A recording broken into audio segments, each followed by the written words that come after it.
Bonjour à tous et à toutes, j'espère que vous allez bien. Aujourd'hui on plonge dans l'un des événements les plus dramatiques de l'histoire des États-Unis, la guerre de sécession qui déchire le pays de 1861 à 1865 en opposant les États confédérés aux unionistes. Nous sommes le 14 avril 1865. Depuis moins d'une semaine, la paix semble acquise, mais en quelques minutes, les États-Unis sont à nouveau au bord du gouffre. Un homme a tiré sur le président des États-Unis, Abraham Lincoln. Vous en savoir plus sur l'assassinat du président des États-Unis? Venez avec moi. John Wilkes Booth, né dans le Maryland dans une famille d'acteurs de théâtre, était devenu au moment de l'assassinat un acteur célèbre et une célébrité nationale à part entière. Il était également un sympathisant de la Confédération. À la fin de 1860, il fut initié au chevalier du Cercle d'Or pro-confédéré à Baltimore dans le Maryland. En mai 1863, le Congrès des États confédérés a adopté une loi interdisant l'échange de soldats noirs à la suite d'un précédent décret du président Jefferson Davis en décembre 1862, selon laquelle ni les soldats noirs ni leurs officiers blancs ne seraient échangés. Cela devient une réalité à la mi-juillet 1863, après que certains soldats du Massachusetts n'aient pas été échangés à la suite de leur assaut sur Fort Wagner. Le 30 juillet 1863, le président Abraham Lincoln a publié l'ordre général 252 pour mettre fin aux échanges de prisonniers avec le Sud, jusqu'à ce que tous les soldats nordistes soient échangés sans égard à leur couleur de peau. L'arrêt des échanges de prisonniers est souvent attribué à tort au général Grant, même s'il commandait une armée dans l'Ouest au milieu de 1863 et qu'il en devient le commandant en chef au début de 1864. Booth conçut un plan pour kidnapper Lincoln afin de faire chanter l'Union pour qu'elle reprenne les échanges de prisonniers. Booth et Lincoln ne se connaissent pas personnellement, mais Abraham Lincoln avait vu Booth au Fort Théâtre en 1863. Après l'assassinat, l'acteur Frank Mordaunt a écrit à Lincoln, qui n'avait apparemment aucun soupçon sur Booth, admirait l'acteur et l'avait invité à plusieurs reprises mais sans succès à visiter la Maison Blanche. Booth assiste à la seconde investiture de Lincoln le 4 mars 1865, écrivant dans son journal par la suite « Quelle excellente chance j'avais, si je le voulais, de tuer le président le jour de l'investiture !» Le 17 mars, Booth et les autres conspirateurs prévoyaient d'enlever Lincoln alors qu'il revenait d'une pièce de théâtre à l'hôpital général Campbell dans le nord-ouest de Washington. Abraham Lincoln n'est cependant pas allé à la pièce, mais a plutôt assisté à une cérémonie à l'Hôtel National. Booth vivait à l'Hôtel National à l'époque, et s'il n'était pas allé à l'hôpital pour la tentative d'enlèvement avortée, il aurait peut-être été en mesure d'attaquer Lincoln à l'hôtel. Pendant ce temps, la Confédération s'effondre. Le 3 avril, Richmond, en Virginie, la capitale confédérée, tombe aux mains de l'armée de l'Union. Le 9 avril, le général Robert E. Lee et son armée du Virginie du Nord se rendent au général Ulysses Grant et à son armée du Potomac. Après la bataille d'Appomattox, Courthouse, président confédéré, Jefferson Davis et d'autres fonctionnaires confédérés s'étaient enfuis. Néanmoins, Booth continua de croire en la cause confédérée et cherche un moyen de la sauver. Il décide bientôt d'assassiner Abraham Lincoln. Le 14 avril, la matinée de Booth commence à minuit. Il écrit à sa mère que tout va bien, mais qu'il est pressé de venger la défaite du Sud. Dans son journal, il écrit que notre cause étant presque perdue, il faut faire quelque chose de décisif et de grand. Alors qu'il se rendait au Ford Théâtre vers midi pour récupérer son courrier, Booth apprit que Lincoln et Grant devaient se rendre au théâtre ce soir-là pour une représentation. Cela lui fournit une occasion particulièrement bonne d'attaquer Lincoln, car il y avait joué plusieurs fois, il connaissait la disposition du théâtre et familier du personnel. Booth se rend à la pension de Mary Surratt à Washington D.C., lui demandant de livrer un colis à sa taverne de Surrattsville dans le Maryland. Il lui demande également de dire à son locataire de préparer les armes et les munitions que Booth avait précédemment entreposées à la taverne. Les conspirateurs se sont réunis pour la dernière fois à 8h45 du soir. Booth charge Powell de tuer le secrétaire d'État William H. Seward à son domicile. Azrod de tuer le vice-président Andrew Jackson à l'hôtel Kingwood. Et Herold de guider Powell, qui n'était pas familier avec Washington, à la maison Seward, puis à un rendez-vous avec Booth dans le Maryland. Booth était le seul membre bien connu de la conspiration. L'accès à l'étage supérieur du théâtre contenant la loge présidentielle était restreinte, et Booth était le seul comploteur qui aurait pu raisonnablement s'attendre à y être admis sans difficulté. De plus, il aurait été raisonnable, mais finalement incorrect pour les tracteurs, de supposer que l'entrée de la boîte serait gardée. Booth avait prévu de tirer sur Lincoln à bout portant avec son pistolet Philadelphia des Rangers à un coup, puis de poignarder Grant au théâtre. Ils devaient tous se mettre en grève en même temps, peu après 10 heures. Azrog a essayé de se retirer du complot, qui jusqu'à présent n'avait impliqué que l'enlèvement, pas le meurtre, mais Booth a fait pression sur lui pour qu'il continue. Malgré ce que Booth avait entendu plus tôt dans la journée, Grant et sa femme Julia Grant avaient refusé d'accompagner les Lincoln, car Mary Lincoln et Julia Grant n'étaient pas en bons termes. D'autres successifs ont également décliné l'invitation des Lincoln, jusqu'à ce que finalement le major Henry Rathbone et sa fiancée Clara Harris, fille du sénateur américain Ira Harris de New York, acceptent. À un moment donné, Mary a eu mal à la tête et a été encline à rester à la maison. Mais Lincoln lui a dit qu'il devait y assister parce que les journaux avaient annoncé qu'il le ferait. Le valet de pied de Lincoln, William Crook, lui conseille de ne pas y aller. Mais Abraham Lincoln dit qu'il l'avait promis à sa femme. Abraham Lincoln dit au président de la Chambre, Shirley Colesvac, « Je suppose qu'il est temps de partir, même si je préfère rester, avant d'aider Marie à monter dans la voiture. » Le cortège présidentiel est arrivé en retard et s'est installé dans sa loge, fait de 2 loges contiguës avec une cloison de séparation enlevée. La pièce a été interrompue, l'orchestre a joué All to the Chief alors que la salle, comble d'environ 1700 personnes, se levait pour applaudir. Abraham Lincoln était assis dans un fauteuil à bascule qui avait été choisi pour lui parmi les meubles personnels de la famille Ford. Les acteurs ont modifié une réplique de la pièce en l'honneur du président. Lorsque l'héroïne a demandé un siège protégé de la conscription, la réponse « Eh bien, vous n'êtes pas la seule à vouloir échapper à la conscription » a été prononcée à la place. La conscription a déjà été arrêtée sur ordre du président. Un membre de l'auditoire a observé que Mary Lincoln attirait souvent l'attention de son mari sur certains aspects de l'action sur cette scène et semblait prendre un grand plaisir à être témoin de son plaisir. En l'absence de Crook et de l'absence de Wardy Hill Hammond, le policier John Frederick Parker fut affecté à la garde de la loge présidentielle. À l'entracte, il se rend dans une taverne voisine avec le valet de Lincoln, Charles Forbes, et le cocher Francis Burke. Booth buvait plusieurs verres en attendant de préparer son temps.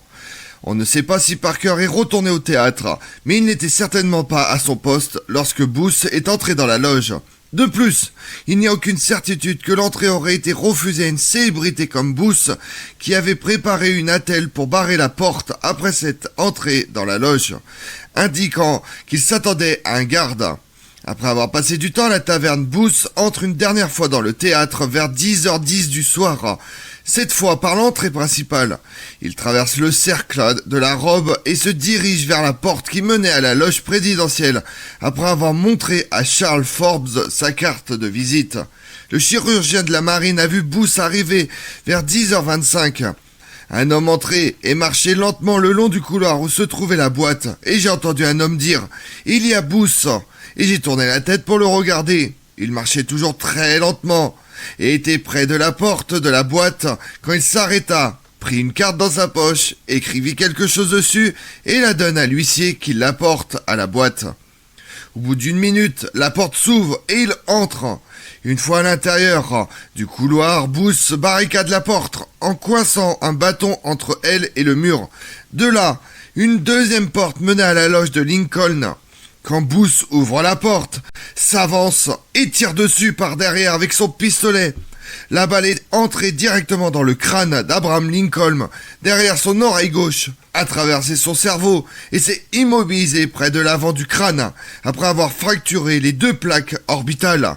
Lincoln s'effondre sur sa chaise et tombe à la renverse. Rathbone saute de son siège et se débat avec Booth, qui laisse tomber le pistolet et dégaine un poignard avec lequel il poignarde Rathbone à l'avant-bras gauche. Rathbone s'agrippe de nouveau à Booth. Alors qu'il s'apprête à sauter de la loge à la scène, une chute de 12 pieds. L'éperon de Booth s'est emmêlé dans le drapeau du trésor qui décorait la boîte. Il a atterri maladroitement sur son pied gauche alors qu'il commençait à traverser la scène. Beaucoup dans le public pensaient qu'il faisait partie de la pièce. Booth a tenu son couteau ensanglanté au-dessus de sa tête et a crié quelque chose au public. Alors qu'il est traditionnellement admis que Booth a crié la devise de l'État de Virginie, Sic semper tyrannis, ainsi toujours au tyran. Que ce soit dans la loge ou sur scène, les récits des témoins se contredisent. La plupart se souviennent d'avoir entendu Sic semper tyrannis, mais d'autres, y compris Booth lui-même, ont dit qu'il n'avait crié que Sic semper. Certains ne se souviennent pas que Booth ait dit quoi que ce soit en latin. Il y a une incertitude similaire sur ce que Booth a crié ensuite en anglais, soit le Sud est vengé. Vengeance pour le Sud sera libre. 2 témoins se souviennent des paroles de Booth. Je l'ai fait. Immédiatement après que Booth ait atterri sur la scène, le major Joseph Stewart a escaladé la fosse d'orchestre et les feux de marche et a poursuivi Booth à travers la scène. Les cris de Mary Lincoln et de Clara Harris et les cris de Rathbone « Arrêtez cet homme !» a incité d'autres personnes à se joindre à la poursuite. Booth sort du théâtre par une porte latérale et sur le chemin poignardant le chef d'orchestre. Alors qu'il sautait sur la selle de son cheval en fuite, Booth repousse Joseph Burroughs, qui tenait le cheval, frappant Burroughs avec le manche de son couteau. Charles Lille, un jeune chirurgien de l'armée de l'Union, pousse la foule jusqu'à la porte de la loge présidentielle, mais ne peut l'ouvrir, jusqu'à ce que Rathbone, à l'intérieur, remarque et enlève l'entretoise en bois avec laquelle Booth avait bloqué la porte. Lille trouve Lincoln assis, la tête penchée à sa droite, tandis que Mary le tenait dans ses bras et sanglotait. Ses yeux étaient fermés, et il était dans un état profondément comateux, tandis que sa respiration était intermittente et extrêmement stéroseuse. Pensant que Lincoln avait été poignardé, Lille le déplace au sol. Après que Lille et William Kent aient coupé le col de Lincoln en déboutonnant son manteau et sa chemise et n'ayant trouvé aucune blessure par arme blanche, Lille a localisé la blessure par balle à l'arrière de l'oreille gauche. Il trouve la balle trop profonde pour être retirée, mais déloge un caillot de sang, après quoi la respiration du président s'améliore. Il a appris que l'élimination régulière de nouveaux caillots maintenait la respiration de Lincoln. Après avoir donné à Lincoln une respiration artificielle, déclare la blessure mortelle. Lille décide que Lincoln devait être déplacé dans la maison la plus proche, parce qu'un trajet en calèche jusqu'à la Maison Blanche était trop dangereux. Prudemment, 7 hommes ont ramassé Lincoln et l'ont lentement transporté hors du théâtre, qui était rempli d'une foule en colère. Il pleuvait quand les soldats ont porté Lincoln dans la rue. Au premier étage, Lincoln, exceptionnellement grand, était allongé en diagonale sur un petit lit. Après avoir évacué tout le monde de la pièce, y compris Madame Lincoln, les médecins ont coupé les vêtements de Lincoln, mais n'ont découvert aucune autre blessure. Constatant qu'Abraham Lincoln avait froid, ils appliquent des bouillottes et des pansements à la moutarde tout en le couvrant de couverture. Plus tard, d'autres médecins sont arrivés. Tous étaient d'accord pour dire que Lincoln ne pouvait pas survivre. Barnes a sondé la plaie, localisant la balle et quelques fragments d'os. Tout au long de la nuit, alors que l'hémorragie se poursuivait, ils ont retiré les caillots sanguins pour soulager la pression sur le cerveau. Et Lille a tenu la main du président comateux avec une poigne ferme, pour lui faire savoir qu'il était en contact avec l'humanité et qu'il avait un ami. Le fils aîné de Lincoln, Robert Todd Lincoln, est arrivé à 11h du soir, mais Tad Lincoln, âgé de 12 ans, a été tenu à l'écart. Le secrétaire à la guerre, Edwin M. Stonson, insiste pour que Madame Lincoln en sanglots quitte la chambre du malade. Puis pendant le reste de la nuit, il dirige essentiellement le gouvernement des États-Unis depuis la maison, y compris en dirigeant la chasse à Booth et aux autres conspirateurs. Les gardes ont tenu le public à distance, mais de nombreux fonctionnaires et médecins ont été admis pour rendre hommage. Au début, les traits de Lincoln étaient calmes et sa respiration lente et régulière. Plus tard, l'un de ses yeux est devenu enflé et le côté droit de son visage s'est décoloré, commençant à respirer régulièrement mais avec un effort, et ne semblait pas se débattre ou souffrir. Alors qu'il approchait de la mort, l'apparence d'Abraham Lincoln est devenue parfaitement naturelle, à l'exception de la décoloration autour de ses yeux. Peu avant 7 heures du matin, Mary Lincoln fut autorisée à retourner aux côtés de son mari, et comme Dixon l'a rapporté, elle s'assit à nouveau près du président, l'embrassant et l'appelant de tous les noms affectueux. Abraham Lincoln est décédé à 7h22 du matin, le 15 avril. Mary Lincoln n'était pas présente. Dans ces derniers instants, le visage de Lincoln est devenu calme et sa respiration plus calme, sans aucune souffrance apparente, aucune action convulsive, aucune râle de gorge, un simple arrêt de la respiration. À la mort d'Abraham Lincoln, le vice-président Johnson est devenu le 17e président des États-Unis. Le serment présidentiel a été administré à Johnson par le juge en chef Salmon Chase entre 10 et 11 heures du matin. Après l'attentat contre Lincoln, Booth s'enfuit à cheval vers le sud du Maryland et s'abrite dans une ferme du nord de la Virginie, où il fut repéré et abattu par des soldats de l'Union 2 semaines plus tard. Plusieurs autres conspirateurs furent jugés et pendus peu après. Et pendant ce temps-là, dans le monde, le 17 janvier au 8 février 1865, c'est l'expédition du Mexique. Le 18 mars, la guerre de la Triple Alliance.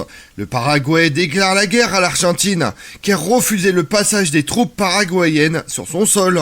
Du 4 au 11 octobre 1865, c'est l'entrevue de Biarritz entre le chancelier Otto von Bismarck et l'empereur Napoléon III, qui soutiendra la politique anti-autrichienne de la Prusse. En échange de la neutralité française dans les affaires allemandes, Bismarck propose à Napoléon III une entente italo-prussienne qui stipulerait, en cas de défaite de François-Joseph de Habsbourg, le transfert de la Vénétie au royaume d'Italie.